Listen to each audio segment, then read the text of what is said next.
नमस्कार, मैं हूं रजनीकांत और आप देख रहे हैं साथ। पटना के शंभू गर्ल्स हॉस्टल में नीट की छात्रा की जो मौत हुई, उस पर कई दिनों से अखबारों में और बड़े बड़े चैनल, खास करके सोशल मीडिया पर पटना पुलिस को लेकर बहुत सारे सवाल उठ रहे हैं कि आखिर इतनी जल्दबाजी क्यों दिखाई गई। आखिर पटना पुलिस ने जांच का प्रोटोकॉल ठीक से मेंटेन क्यों नहीं किया गया। घटनास्थल पर फोरेंसिक जांच की टीम क्यों नहीं आई, क्यों नहीं कमरे को सील किया गया, सामान और जो सबूत के रूप में तमाम चीजें थी उसको इकट्ठा क्यों नहीं किया गया। सोशल मीडिया पे भी बहुत सारे सवाल उठ रहे हैं। खुद रोहिणी आचार्य ने भी कहा कि अब इंसाफ कब मिलेगा। पप्पू यादव वह भी पहुंचे हैं। पप्पू यादव ने भी बहुत सारे सवाल किए हैं और बताने की कोशिश की कि ये जो हाई प्रोफाइल मामला है, उन्होंने तो सीधे तौर पर कहा कि सेक्स रैकेट का संचालन और सेक्स रैकेट की आड़ में बहुत सारे खेल पटना में खेले गए।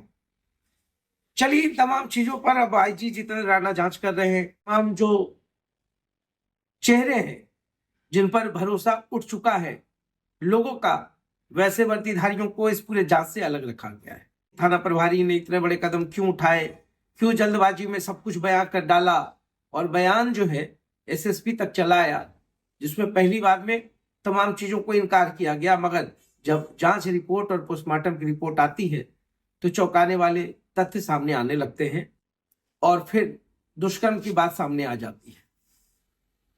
अब इस पे पूरा जांच है, पूरा बवाल है, इसका राजनीतिकरण भी होगा, राजनीति हो भी रही है। मगर मेरे एक सवाल है, सोशल मीडिया पर पूरी जो उसकी आइडेंटिटी है उसको रिवील किया गया, क्यों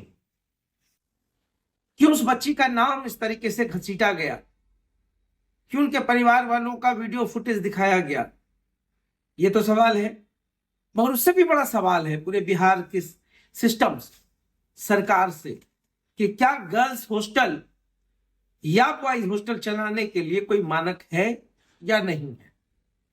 क्या कोई भी व्यक्ति एक बोर्ड लगा लेने से, एक हॉस्टल का संचालक बन जाने से, क्या यह तय हो गया बिहार में कि सब सुरक्षित है।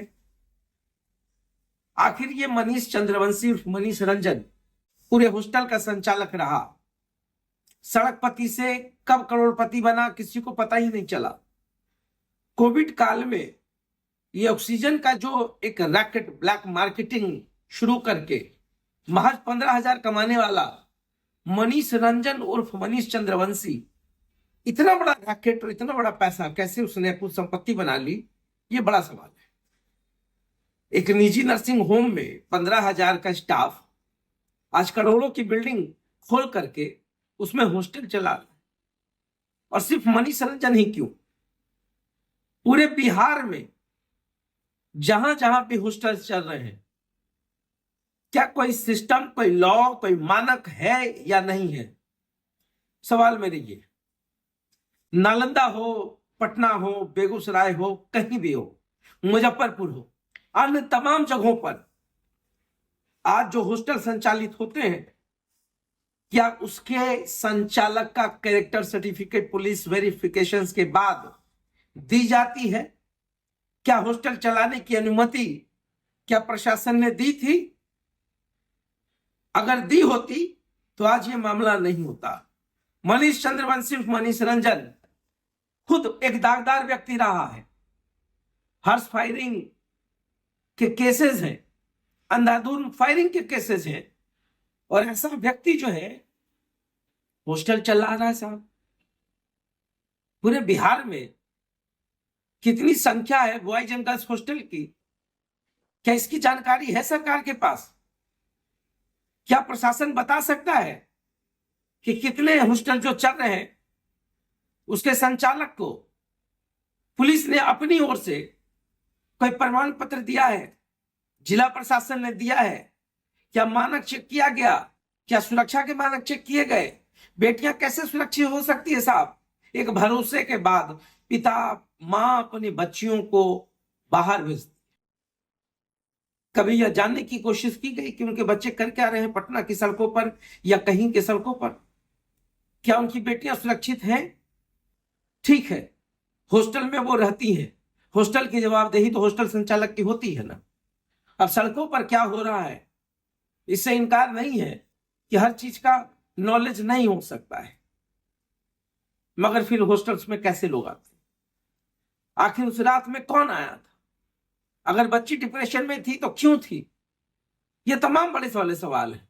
मगर सबसे बड़ा सवाल है जो एक मानवीय एंगल को जोड़ता है, जो इंसानियत को जोड़ता है, वह वही है कि बेटी किसके भरोसे सुरक्षित थी। हॉस्टल के संचालक तमाम तरीके के एफआईआर, खुद आपराधिक प्रवृत्ति का, आपराधिक चरित्र का, 15,000 करवाने वाला सड़कपति आज करोड़पति है। क्या इसमें भी लिपापोती होगी? पहले भी तो बहुत सारे कांड हुए हैं, रिपोर्ट तो आपको भी पता, आज तक रिपोर्ट सामने नहीं आया, सार्वजनिक नहीं हुआ। हर केस को सुसाइड बता करके आप अपनी जवाबदेही से कब तक भागेंगे? सवाल कर्म लौटता है। जो कर्म आप कर रहे हैं, चाहे जिस आका को खुश करने के लिए कर रहे हैं, एक दिन वो कर्म सामने आकर आपसे सवाल करेंगे। सभी के घर में बच्चे हैं, सभी इसी भाव से भेजते हैं कि हमारे बेटे और हमारी बेटियां सुरक्षित होंगी, मगर देख लीजिए हश्र क्या हुआ। अब इस जांच रिपोर्ट का हश्र क्या होगा वो भी देखेंगे, मगर बहुत सवाल है मन में। अब तो सभी जिले के पुलिस कप्तान या जिलाधिकारी चेत जाइए, अभी भी समय है, बहुत सारी बच्चियों का जीवन बचा सकते हैं आप लोग, बचा लीजिए। कुछ तो मानक तय कीजिए। सरकार नीतीश कुमार का है, सुशासन बाबू का है, डिप्टी सीएम गरजते हैं, बरसते हैं, एक्शंस की बात करते हैं। सवाल आपसे भी है सर, कब तक मौन रहेंगे? इसका कुछ ना कुछ तो निष्कर्ष निकालना होगा कि जिस हॉस्टल्स में बच्चे रह रहे हैं उसका चरित्र क्या है, सुरक्षा क्या है, क्या मानक है, ये सब देखना होगा, क्योंकि वो एक परिवार है। तो देखते रहिए साथ। बहुत बहुत धन्यवाद।